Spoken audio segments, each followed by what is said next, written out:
Vi os céus abertos e diante de mim um cavalo branco, cujo cavaleiro se chama Fiel e Verdadeiro. Ele julga e guerreia com justiça. Seus olhos são como chamas de fogo e em sua cabeça muitas coroas. E um nome que só ele conhece e ninguém mais. Está vestido com um manto tingido de sangue e o seu nome é a Palavra de Deus. Os exércitos dos céus o seguiam, vestidos de linho fino, branco e puro, e montados em cavalos brancos. De sua boca sai uma espada afiada, com a qual ferirá as nações. Ele as governará com cetro de ferro. Ele pisa o lagar do vinho do furor da ira de Deus Todo-Poderoso. Em seu manto e em sua coxa está escrito este nome: Rei dos Reis e Senhor dos Senhores.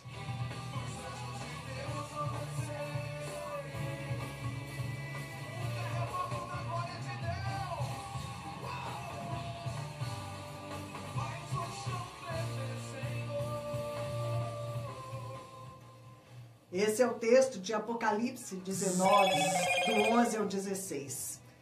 Fala do momento em que a igreja vai voltar com o Senhor, né? Porque fala aqui dos que estão do seu exército, exércitos dos céus, com vestidos de linho fino, branco e puro. E anteriormente, no mesmo capítulo, já fala, né, que essas vestiduras brancas são as vestiduras dos santos. Então nós vamos voltar em glória com o Senhor. E ele vai descer e ele vai pisar no Monte das Oliveiras com seu exército para a última batalha, a batalha do Armagedon. E vai ser o momento em que a besta, o falso profeta, eles vão ser lançados no lago de fogo e enxofre. Satanás, ele vai ser acorrentado e nós vamos estar reinando com Jesus durante 1000 anos aqui nessa terra. Essa realidade da segunda vinda de Jesus, ela veio forte essa semana. Eu estava terminando a leitura do livro O Intercessor. Este livro, O Intercessor, o autor dele é Norman Grubb, e foi um intercessor, um homem de nome Rhys Howells, que teve um papel fundamental no século passado. Ele, com seu grupo de intercessores, foi capaz de definir os rumos durante a Segunda Guerra Mundial. No meu livro sobre intercessão, o título do livro é Intercessão, o peso na balança do universo. Realmente a intercessão, ela faz toda a diferença. Ela fez toda a diferença quando esses intercessores, eles se deixaram usar pelo Senhor, né? Um instituto bíblico no país de Gales. Esse grupo de intercessores estava ali a postos e durante 6 anos eles estiveram intercedendo intensivamente. E o Espírito do Senhor usou esse grupo para fazer frente a Hitler, que era o próprio Satanás, né? Hitler, ele era o próprio anticristo. O próprio anticristo estava ali encarnado em Hitler, tentando impedir a volta do Messias, porque para que Jesus possa voltar, existem várias coisas que precisam acontecer antes, e hoje nós vemos que grande parte daquilo que é necessário para que o Senhor volte já se cumpriu. Israel, depois dessa segunda grande guerra, onde esses intercessores estiveram ali enfrentando, né, o poder do anticristo em Hitler, depois da Segunda Guerra, Israel voltou para sua terra. Israel foi recolocado na Palestina. E hoje nós assistimos o povo de Deus voltando, né? Nós temos ministérios trabalhando, promovendo para que essa volta do povo de Deus para Israel possa acontecer, possa ser concluída, porque isso é uma das coisas necessárias, que o povo de Israel volte para a sua terra, porque Jesus, ele vai voltar ali em Jerusalém. A A segunda volta do Senhor é certa, é certa. Quando eu estava lendo esse livro, já no final, né? O envolvimento deles, a batalha deles para preparar essa segunda volta do Senhor, promovendo a volta de Israel para sua terra e também intercedendo para que o Evangelho possa chegar a toda criatura da terra. Nós sabemos que esse Evangelho precisa ser pregado, precisa alcançar as nações para que Jesus então possa voltar, né, como rei para reinar. E quando eu passava por essa parte do livro falando dessa volta de Jesus, essa realidade da volta de Jesus, ela veio forte, né? O Senhor, ele vai voltar. A gente escuta isso, mas parece que entra por um ouvido e sai pelo outro, né? Mas dessa vez isso veio com uma realidade, né? Lá no livro de Atos, a gente vê um momento em que Jesus ele vai subindo à vista dos discípulos e ele desaparece entre as nuvens e eles estão ali olhando enquanto o Senhor vai sumindo, quando de repente a atenção deles é voltada para dois anjos que aparecem e perguntam: por que vocês estão aí olhando para os céus? Esse Jesus que vocês estão vendo subir dessa mesma forma, ele vai voltar. Isso é algo que nós podemos contar como certo, a volta do Senhor.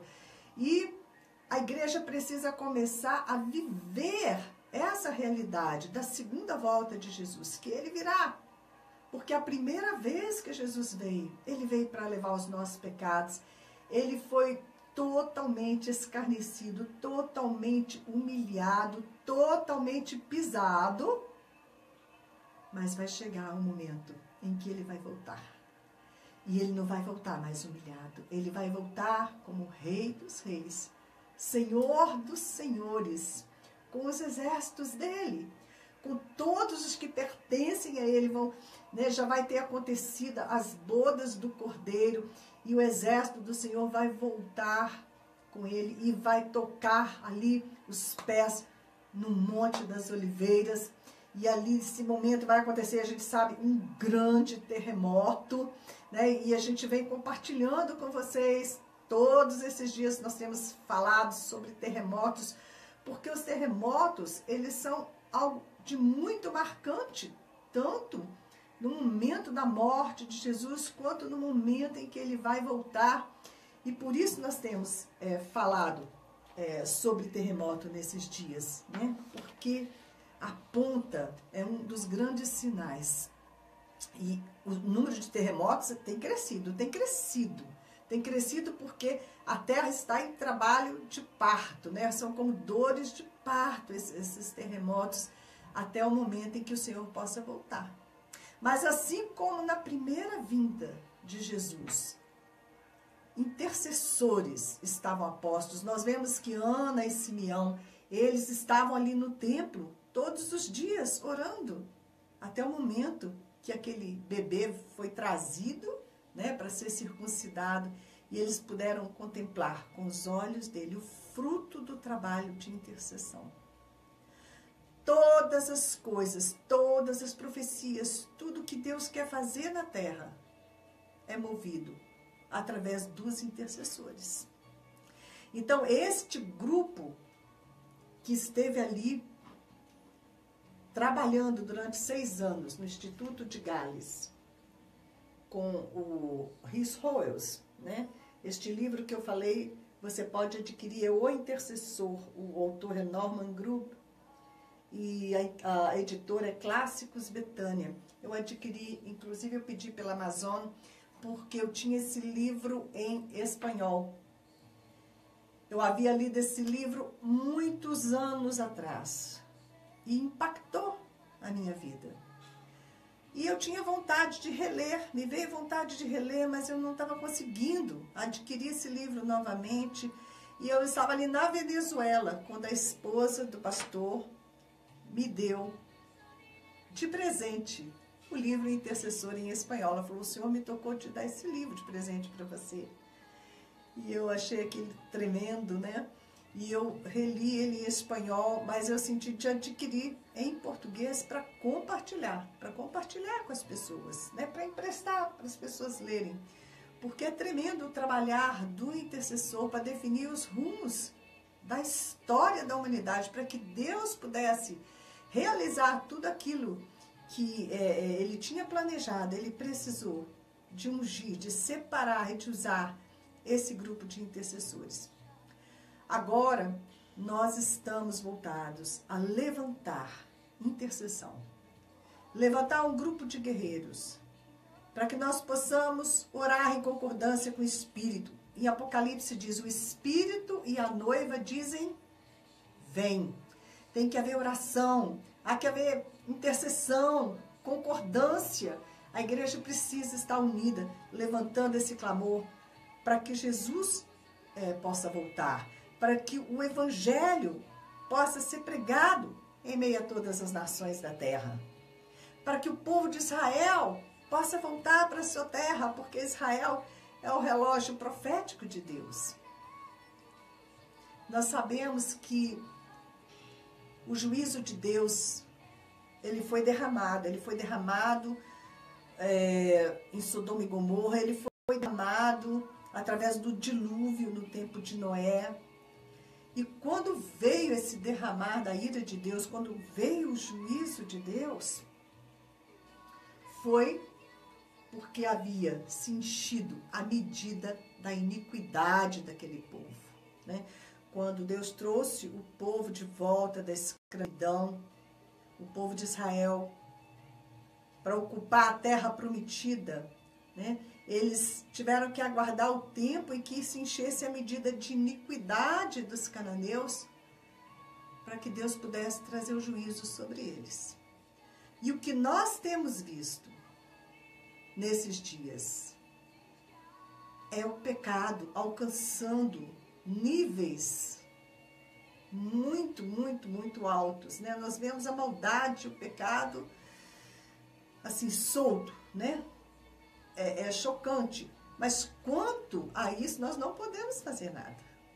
Nós não podemos fazer nada. Essa medida de iniquidade, ela vai se encher até o momento em que vai ser derramado o juízo de Deus, a ira de Deus. Mas nós podemos estar na posição, intercedendo, clamando, para que os planos de Deus se cumpram, né, dentro de um tempo menor, né, que não tenham que ser adiados, que não passe do tempo as promessas de Deus. Para isso nós precisamos colocar a nossa força em levar o Evangelho a todos os povos da terra. No último programa, nós estivemos aqui com o Dr. Júlio Lozada. Ele está organizando o curso de perspectivas, que vai acontecer mais uma vez, a terceira vez, né? Que este curso, dentro desse movimento mais recente do Perspectivas, vai estar acontecendo aqui em Juiz de Fora. E você não pode perder essa oportunidade, né? De ter a tua visão aberta, de participar desse mover do Espírito, de conscientização, de mobilização da igreja para a necessidade de colocar todo o nosso foco, toda a nossa força na oração, na intercessão, porque é a partir da intercessão que vão se levantar os missionários. É a partir da intercessão que os missionários que se encontram nos campos vão ser ungidos, vão receber, né, a ousadia, a graça, o poder necessário para romper as fortalezas e para chegar com o Evangelho até os confins da terra. Então, amanhã nós vamos estar com o nosso grupo de intercessores reunidos a 13h. Provisoriamente, nós estamos ali na Avenida dos Andradas, em frente à Cultura Inglesa, ao lado da Caixa Federal. É um lugar bem acessível para você chegar com facilidade ali a 13h. É bem no horário de almoço, né? Que de repente você trabalha, mas você pode manejar para que no teu horário de almoço você esteja ali, que você interceda de 1 às 2, né? já vai ser algo de tremendo que você vai estar fazendo, somando forças com este grupo de intercessores. Anota, Avenida das Andradas, o número é 553, no edifício Emília Abdala, 507B. 507B. Qualquer dúvida, se você quiser falar conosco, se juntar a nós nesse movimento de intercessão, para que a volta de Jesus aconteça. Estamos também focados em orar pelo Brasil. Eleições dia 7 de outubro, nós não podemos ser negligentes. Existe uma força das trevas, muito operante, né, que se fortalece a cada dia e que quer tomar a nossa nação, impedir os planos e projetos que Deus tem para a nossa nação, que Deus tem para o Brasil, como uma nação que vai ser luz em meio aos povos, né? Então, junte-se a nós neste clamor. Este programa, ele recebeu o nome, o clamor, porque é hora de clamar. O nosso clamor, ele precisa subir à presença do Senhor por todas essas causas. Então, junte-se a nós ali na Avenida dos Andradas, 553, 507B. O meu WhatsApp, qualquer dúvida, você pode me adicionar no seu WhatsApp. É o prefixo 32 99195 9489. Vou repetir. 99195 9489. Você me adicionando no seu WhatsApp, ou solicitando para que eu te adicione no WhatsApp, você também vai estar fazendo parte deste mover de intercessão. Você vai estar recebendo informações também do projeto Asra. O projeto Asra, eu tenho compartilhado com vocês. Ele tem esse nome, Asra, significa esperança, significa refúgio. É o nosso braço, é a nossa mão esticada que está tocando lugares de trevas densas na Índia. O norte da Índia, que é menos evangelizado, a capital Delhi, nós estamos ali ao sul de Delhi com este projeto. Deus me deu discípulos ali, é uma pastora com uma equipe que nós formamos. Nós estamos trabalhando com as crianças que vivem nesses lixões da Índia. Lixões ou lugares de esgoto, como é o Mazdur Camp. E esse projeto está sendo desenvolvido ali como uma estratégia de Deus para que haja o testemunho de Jesus Cristo no meio daquelas comunidades. São 9 grandes slums, que a gente fala, são favelas imensas, onde não tem o testemunho de Jesus, quase não existem cristãos ali.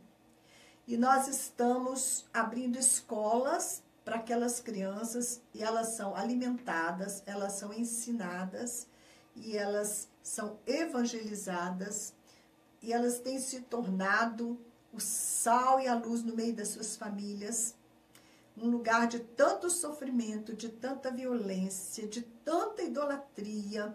Deus está usando esses pequeninos, essas crianças, como suas testemunhas em meio a essas comunidades.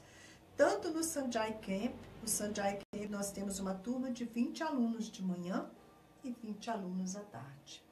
E no Mazdur Camp, 20 alunos na parte da manhã. E nós estamos com um novo desafio, que é o Iraque Camp. É uma comunidade que fica atrás da embaixada do Iraque, ali mesmo, né, em Delhi, ali mesmo no sul de Delhi. E a pastora Mona foi ali orar, fazer caminhada de oração, pedindo a Deus a posse daquele lugar para o reino dele. E de uma segunda vez, quando ela foi por um outro caminho, por uma outra entrada, e ela encontrou uma construção que pertencia anteriormente a cristãos, que já tinham passado por ali e foram embora.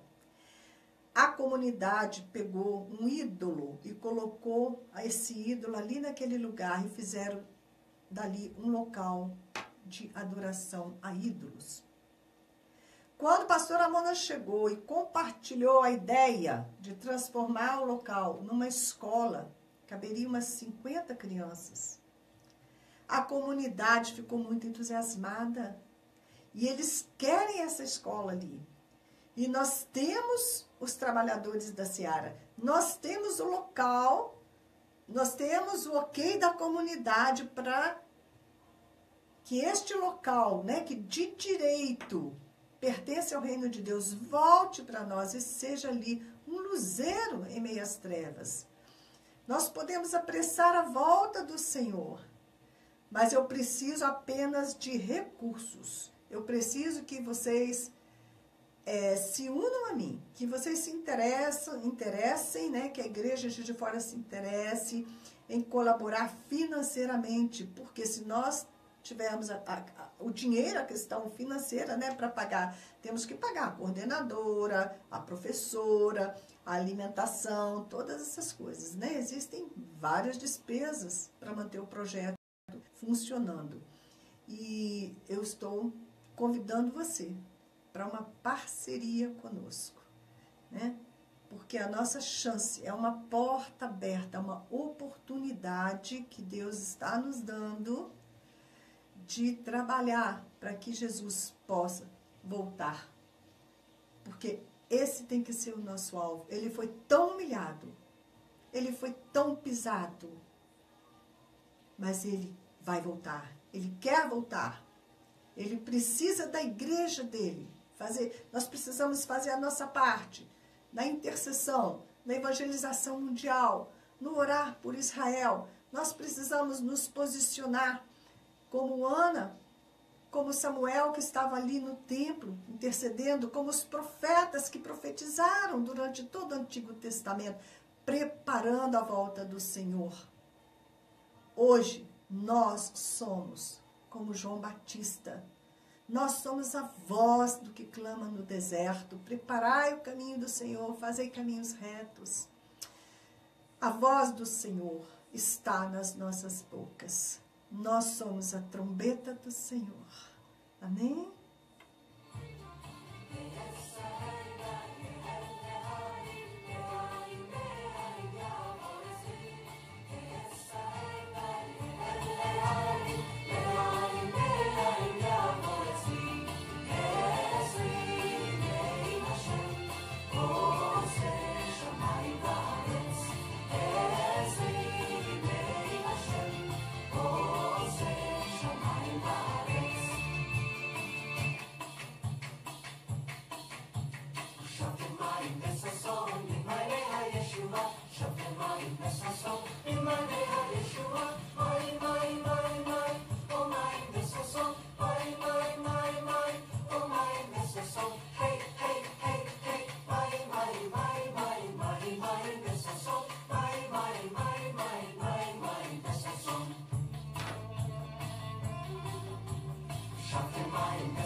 Jesus e os terremotos. Esse é um trecho do livro Intercessão, o Peso na Balança do Universo, de minha autoria, que você pode me pedir através do WhatsApp, nós podemos fazer chegar até as suas mãos, ok? E houve trevas sobre toda a terra, do meio-dia às 3 horas da tarde.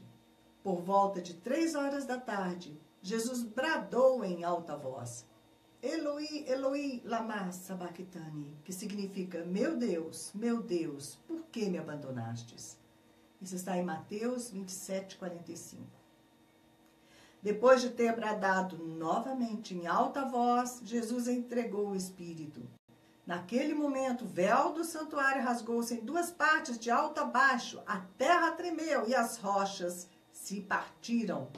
Enquanto o Senhor estava na cruz, o momento era de trevas e elas prevaleceram por 3 horas. O inimigo, a morte, estava prevalecendo. Mas quando Jesus entregou sua vida, pagando o salário do pecado por nós, o inimigo entendeu que havia sido derrotado. Os túmulos se abriram e os mortos voltaram à vida ressuscitados. A morte perdeu o seu poder. O terremoto era um sinal que o inimigo estava furioso e fora arrancado de sua posição. O terremoto também rasgou a cortina do templo, dando a entender que não estávamos mais separados da presença do Pai. Um portal de comunicação foi aberto entre terra e céu. O caminho entre a nossa realidade e a dimensão espiritual. No momento em que Jesus ressuscitou, houve também um terremoto. Ele precisou que o anjo removesse a pedra, porque ainda não havia subido a presença do Pai, como explicou a Maria Madalena. Possivelmente seu corpo ainda não havia sido glorificado, porque já nessa condição o Senhor podia entrar e sair, mesmo com as portas fechadas, quando o corpo já era glorificado. E eis que aconteceu um forte terremoto, pois um anjo do Senhor desceu dos céus e, chegando ao túmulo, rolou a pedra da entrada e assentou-se sobre ela. Mateus 28, 2. Na segunda vinda do Messias, haverá um terremoto ainda maior. Naquele dia, os seus pés estarão sobre o Monte das Oliveiras, a leste de Jerusalém. E o monte se dividirá ao meio, de leste a oeste, por um grande vale. Metade do vale será removido para o norte e a outra metade para o sul. Você pode verificar esse texto em Zacarias 14, 4. Quando Jesus tocar seus pés nessa terra, haverá a total abertura, a total queda da barreira que ainda faz separação entre o nosso mundo físico, dos sentidos, a realidade temporal, do mundo real, espiritual e eterno. Ele virá para reinar e toda prisão de tempo e espaço, da maneira como conhecemos até agora, será aberta e destruída. Enquanto isso, entre a sua primeira e segunda vinda, entre a primeira e a segunda vinda de Cristo, os tremores, os terremotos vão aumentando em número e intensidade até o rompimento final. E a nossa petição diária é que venha o seu reino aqui na terra como no céu. Haverá fomes e terremotos em vários lugares. Mateus 24, 7.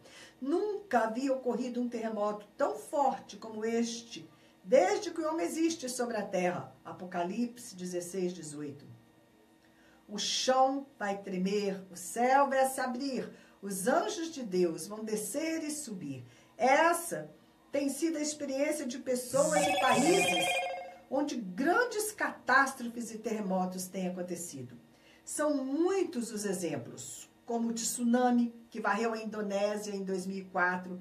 Depois do desastre, depois do tsunami, o número de conversões ali naquele país que era predominantemente islâmico, né? A Indonésia, houve um número imenso de conversões.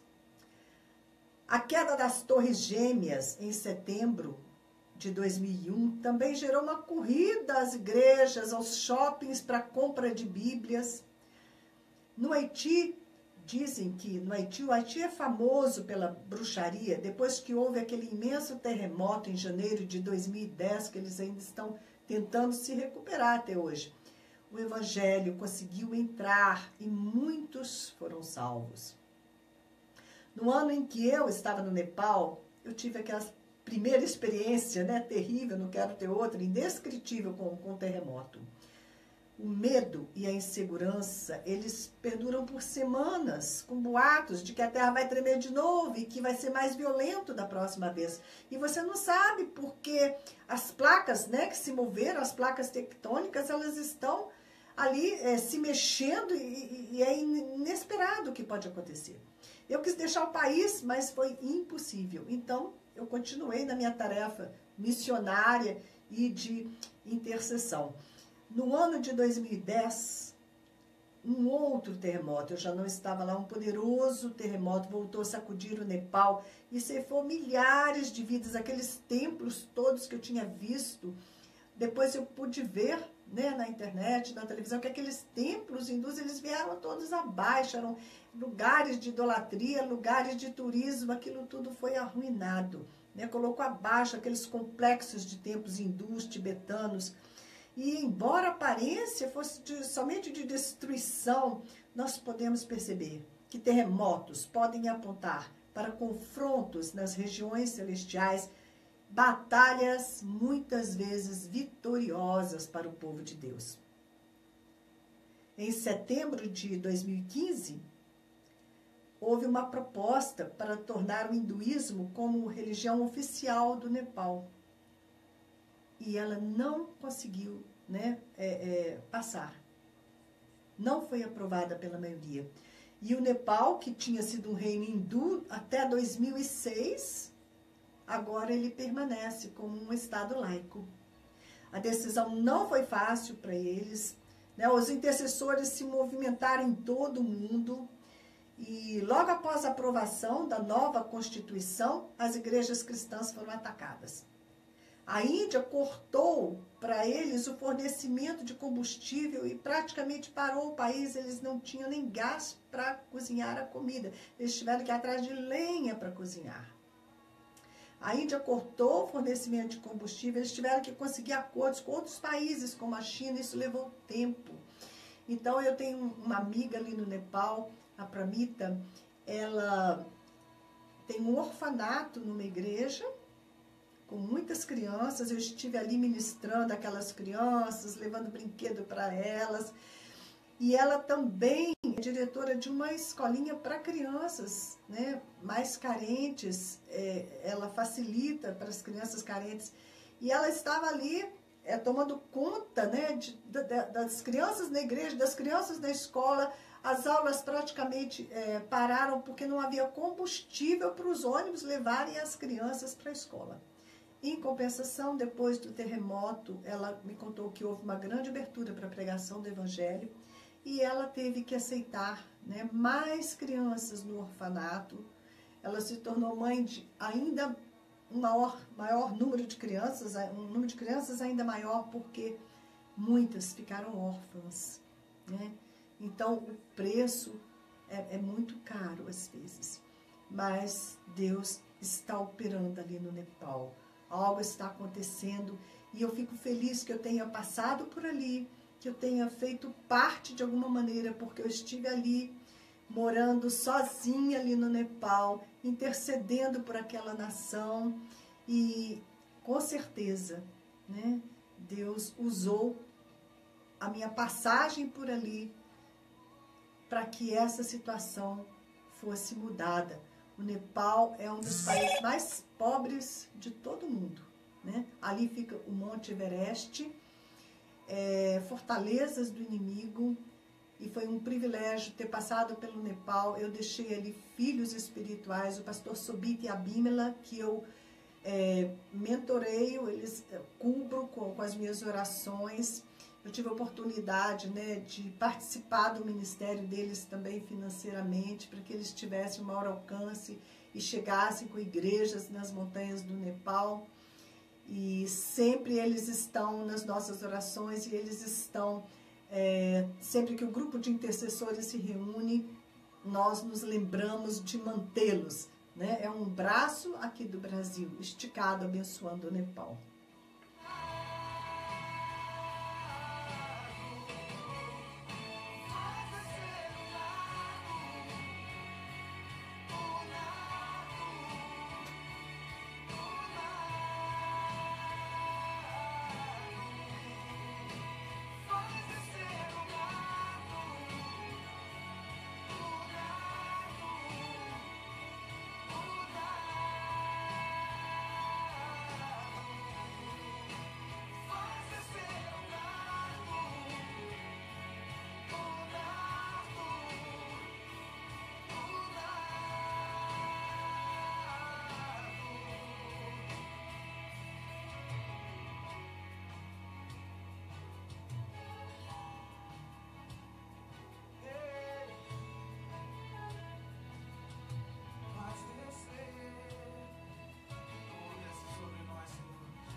Nós já temos falado esses dias sobre a questão dos refugiados.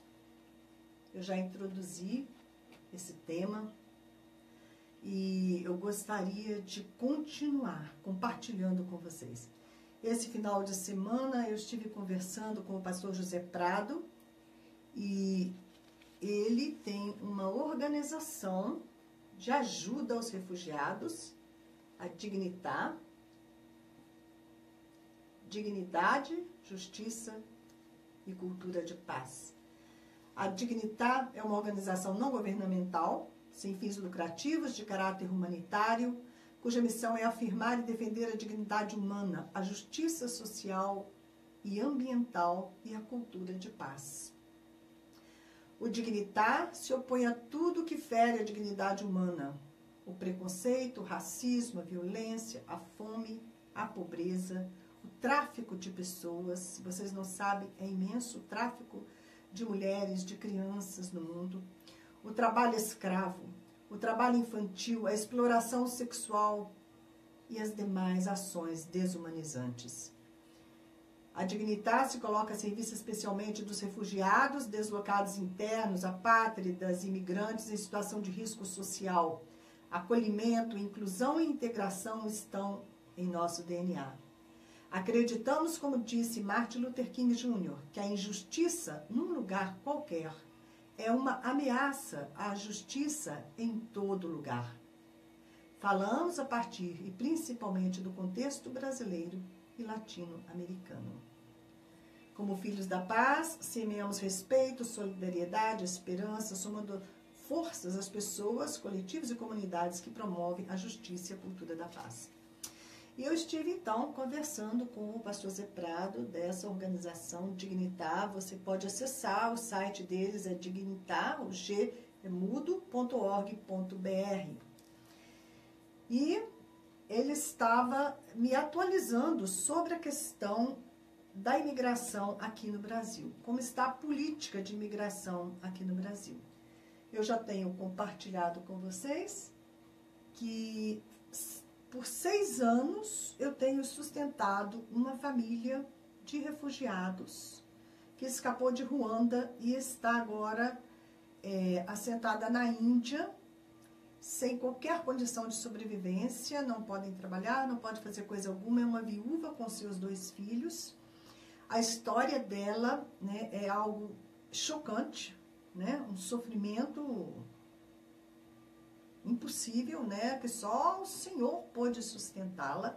Para vocês terem uma ideia, foram enviados homens maus para capturá-la no país vizinho, onde ela estava ali, tinha recebido asilo político. Eles a encontraram, bateram tanto nela, deixaram amarrada a uma árvore por 3 dias, quase morta. Ela esteve ali, toda quebrada, amarrada numa árvore, foi encontrada por uma senhora, levada para um hospital, e dali, então, ela, né, o governo daquele país proveu para ela um visto provisório que ela pudesse fugir. E, infelizmente, ela foi cair na Índia, onde ela também foi ali abandonada, né? E eu passando por ali, eu conheci essa família, e eles são hoje uma bênção, eles são intercessores tremendos, eles me sustentam no ministério através da intercessão contínua deles. E eu me envolvi, então, com essa realidade dos refugiados, e eu tentei trazê-la para o Brasil. A burocracia é imensa, eu não consegui. Eu tentei levá-la para os Estados Unidos, uma burocracia imensa, não consegui. Nada era possível para tirá-la ali da Índia, né? Depois, agora tem 1 ano e meio que o Senhor permitiu abrir uma porta para que ela conseguisse acesso às organizações lá na Índia, né?